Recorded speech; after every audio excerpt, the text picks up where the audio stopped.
28 ton batu bara dari tambang rakyat ilegal di Desa Pulau Panggung, Kecamatan Tanjung Agung, Kabupaten Muara Enim gagal diangkut ke Jakarta usai diamankan Subdit Tipiter Ditreskrimsus Polda Sumsel di Jalan Lintas Sumatera. Digagalkannya pengiriman itu setelah polisi mendapat laporan warga yang terganggu dengan banyaknya truk bermuatan batu bara ilegal yang melintas.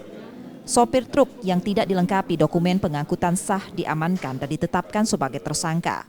Pengakuan sopir pada polisi, aktivitas ilegal itu sudah dilakukan 5 kali selama 2 tahun bekerja di salah satu perusahaan tanpa izin atas perintah dari AN sebagai pengurus kendaraan atau operasional.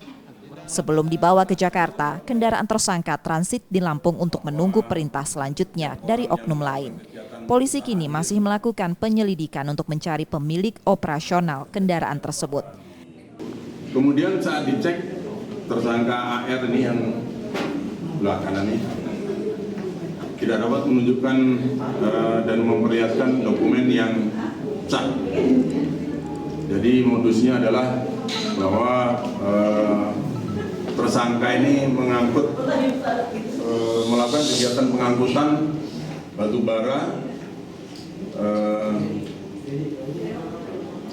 tanpa dilengkapi dengan dokumen yang sah, dan mengaku selama ini sudah melakukan 5 kali pengangkutan